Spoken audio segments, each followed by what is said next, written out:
ನಮಸ್ಕಾರ ಸ್ನೇಹಿತರೆ, welcome back to my YouTube channel. ಬನ್ನಿ ಇವತ್ತಿನ ನಂದಗೋಕುಲ ಸಂಚಿಕೆಯಲ್ಲಿ ಏನೇನಾಗುತ್ತೆ ಅಂತ ನೋಡ್ಕೊಂಬರೋಣ. ಮಾಧವ ಕಾಣಿಸ್ತಾ ಇಲ್ಲ, ಅವನು ಪ್ರೇಸ್ ಜೊತೆ ಓಡೋಗಿದ್ದಾನೆ ಅಂತ ಸೂರ್ಯಕಾಂತ್ ಚಂದ್ರಕಾಂತ್ ಹೇಳ್ತಿರ್ತಾರೆ. ಅವಾಗ ಇಲ್ಲ ಅವ್ನು ಆ ಥರ ಮಾಡೋದಿಲ್ಲ ಅಂತ ಹೇಳಿ ನನಗೆ ಎಲ್ಲರೂ ಮಾತಾಡ್ತಿರ್ತಾರೆ. ಇಷ್ಟು ಹೇಳಿದ್ರೆ ನಂಬಿಕೆ ಬರ್ತಾ ಇಲ್ವಲ್ಲ ಅಂತ ಅಷ್ಟರಲ್ಲಿ ಮಾಧವ ಬರ್ತಾನೆ, ನಿಲ್ಸಿ ಅಂತ ಹೇಳಿ. ಅಷ್ಟರಲ್ಲಿ ಎಲ್ಲರೂ ಮನೆಯವರೆಲ್ಲರೂ ಖುಷಿ ಆಗ್ತಾರೆ. ಅದಕ್ಕೆ ಮಾಧವ ಹೇಳು ಏನು ಹೇಳ್ತಾ ಇದ್ರಿ ಏನು ಅಂತ ನೋಡೋಷ್ಟರಲ್ಲಿ ಹಿಂದೆ ಸುಕನ್ಯಾ ಕೂಡ ಬಂದಿರ್ತಾಳೆ. ಅವಾಗ ಹುಡುಗಿನ ಮಂಟಪಕ್ಕೆ ಕರ್ಕೊಂಡ್ಬಂದಿದ್ಯಾ, ಓಡೋಗ್ತಾ ಅಂತಂದ್ರೆ ಯಾಪ ಖರ್ಚು ಮಾಡಿದಾನಲ್ವಾ, ಇದೇ ಮಂಟಪದಲ್ಲಿ ಮದುವೆ ಆಗೋಣ ಅಂತ ಕರ್ಕೊಂಡ್ಬಂದಿದ್ಯಾ, ಅದು ದೊಡ್ಡ ಧೈರ್ಯವಂತ ನೀನು ಅಂತ ಸೂರ್ಯಕಾಂತ್ ಚಂದ್ರಕಾಂತ್ ಹೇಳ್ತಾರೆ. ಅವಾಗ ಮಾಧವ ಏನು ನೀನು ಇವರೆಲ್ಲ ಹೇಳ್ತಿರೋದು ನಿಜಾನ ಹೇಳು ಮಾಧವ, ನಾನು ನಮ್ಮಪ್ಪ ತೋರಿಸಿರೋ ಹುಡುಗಿನ ಮದುವೆ ಆಗ್ತೀನಿ ಅಂತ ಹೇಳು ಅಂತ ಎಲ್ಲರೂ ಹೇಳ್ತಿರ್ತಾರೆ. ಅಷ್ಟರಲ್ಲಿ ಮಾಧವ ಹೇಳ್ತಾನೆ, ಅಪ್ಪ ನೀವು ಟೆನ್ಷನ್ ಮಾಡ್ಕೋಬೇಡಿ, ನೀವು ತೋರಿಸಿರೋ ಹುಡುಗಿನೇ ನಾನು ಇಷ್ಟಪಟ್ಟ ಹುಡುಗಿನೇ ಮದುವೆ ಆಗ್ತೀನಿ ಅಂತ ಹೇಳ್ತಾನೆ. ಅವಾಗ ಎಲ್ಲರೂ ಖುಷಿ ಆಗ್ತಾರೆ. ಸೂರ್ಯಕಾಂತ್ ಚಂದ್ರಕಾಂತ್ ಇಬ್ರು ಮುಖಾಮುಖ ನೋಡ್ಕೋತಾರೆ. ಅವಾಗ ಏನಾಯ್ತು ಮತ್ತೆ ಈ ಹುಡುಗಿ ಯಾರು ಅಂತ ಎಲ್ಲ ಕೇಳಿದ ತಕ್ಷಣ ಮಾಧವ ಮಾತಾಡಕ್ಕೆ ಸ್ಟಾರ್ಟ್ ಮಾಡ್ತಾನೆ. ನೀವು ಸುಮ್ಮನೆ ಮಾತಾಡಬೇಡಿ, ನಮ್ಮ ಅಪ್ಪನ ಬಗ್ಗೆ ನಾನು ಶ್ರೀಕಂಠನ್ಗೆ ಕೊಟ್ಟಿರೋ ಏಟು ನಿಮಗೂ ಗೊತ್ತಿದೆ ಅನ್ಕೋತೀನಿ ಅಂತ ಹೇಳ್ತಾ, ಸುಕನ್ಯಾ ನಾನು ಕಾಲೇಜಲ್ಲಿ ಪ್ರೀತಿಸ್ತಾ ಇದ್ವಿ, ಆಮೇಲೆ ಅವಳು ಮದುವೆ ಆಯಿತು. ಅದಕ್ಕೆ ಆವಾಗಲಿಂದ ಅವಳು ನನ್ನ ಮನಸ್ಸಲ್ಲಿ ಇಲ್ವೇ ಇಲ್ಲ, ಇವಾಗ ನನ್ನ ಮನಸ್ಸಲ್ಲಿ ಇರೋದು ನೀವು ತೋರಿಸಿರೋ ಹುಡುಗಿ ಪ್ರಿಯಾ ಮಾತ್ರ. ಆವಾಗ ಇವತ್ತೇನಾಯಿತು ಅಂತ ಅಂದರೆ ಅವನು ಮಾಧವ ಅಲ್ಲಿ ಹೋಗಿರೋದೆಲ್ಲ ನೆನಪಿಸ್ಕೊಂಡು ಹೇಳ್ತಾನೆ.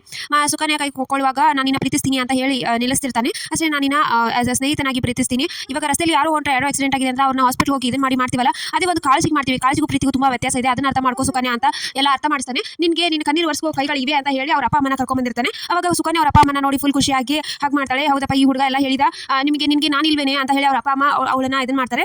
ಆಮೇಲೆ ಅದಕ್ಕೆ ಇವಾಗ ಕರ್ಕೊಂಡು ಮತ್ತೆ ಇಷ್ಟೆಲ್ಲ ಮಾಡಿದ್ರು ಸಾರಿ ಅಂತ ಸುಕನ್ಯಾ ಕೇಳ್ತಾಳೆ. ಸೂರ್ಯಕಾಂತ್ ಚಂದ್ರಕಾಂತ್ ಮಾತು ಕೇಳಿ ಈ ಥರ ಮಾಡಿದೆ ಅಂತ ಹೇಳ್ತಾಳೆ.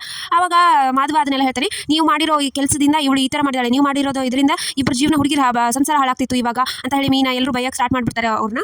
ಅದಕ್ಕೆ ಮಾಧವ ಹೇಳ್ತಾನೆ, ನಾನು ನಮ್ಮ ಅಪ್ಪನ ಸನ್ ಆಫ್ ನಂದನ್, ನಾನು ಯಾವತ್ತೂ ಮೋಸ ಮಾಡೋದಿಲ್ಲ, ನನ್ನ ಮನಸ್ಸಲ್ಲಿರೋ ಹುಡುಗಿಗೆ ನಾನು ಯಾವತ್ತೂ ಮೋಸ ಮಾಡೋದಿಲ್ಲ, ಪ್ರಿಯಾಗೆ ಅವಳೇ ನನ್ನ ಕೈ ಬಿಡಲ್ಲ ಯಾವತ್ತು ಅಂತ ಹೇಳಿ ಪ್ರಿಯಾ ಕೂಡ ಹೇಳ್ತಾನೆ. ಇವಾಗ ಮಾಧವ ನಂದನ್ ಗಿರಿಜಾ ಮನೆಯವರು ಎಲ್ಲರೂ ಖುಷಿ ಆಗ್ತಾರೆ, ಪ್ರಿಯಾ ಕೂಡ ಖುಷಿ ಆಗ್ತಾಳೆ. ಅವಾಗ ಎಲ್ಲರೂ ಬೈತಾರೆ. ಅಮ್ಮ ಕೂಡ ಬಂದು ನಿಮಗೆ ನಮ್ಮ ಅಪ್ಪ ಚಿಕ್ಕಪ್ಪ ಅಂತ ಹೇಳಕ್ಕೂ ನನಗೆ ನಾಚಿಕೆ ಆಗ್ತಾ ಇದೆ, ಇನ್ನು ನಿಮಗೆ ಅವಮಾನ ಆಗ್ತಿರೋದು ನನ್ನ ಕೈಯಲ್ಲಿ ನೋಡಕ್ಕಾಗ್ತಿಲ್ಲ, ಇಲ್ಲಿಂದ ಹೊರಬಿಡಿ ಅಂತ ಖಾಲಿ ಬಿಡ್ಬೇಡ್ಕೊತಾಳೆ. ಈತ ಗಿರಿಜಾ ಇಷ್ಟು ದಿನ ನನಗೆ ನನ್ನ ಗಂಡಿಗೆ ಮಕ್ಕಳಿಗೆ ಮಾಡಿದ್ರೆ ಇನ್ನೂ ನೀವು ಈ ಥರ ಎಲ್ಲ ಮಾಡಿದ್ರೆ ನಾನು ಸುಮ್ಮನೆ ಇರೋದಿಲ್ಲ, ಇಲ್ಲಿ ನಿಂತ್ಕೋಬೇಡಿ, ಇಲ್ಲಿಂದ ಹೊರಟೋಗಿ ಅಂತ ಜೋರ ಕಿರಿಸ್ತಾಳೆ. ಅದಕ್ಕೆ ಸೂರ್ಯಕಾಂತ್ ಚಂದ್ರಕಾಂತ್ ಅಲ್ಲಿಂದ ಹೊರಡ್ತಾರೆ.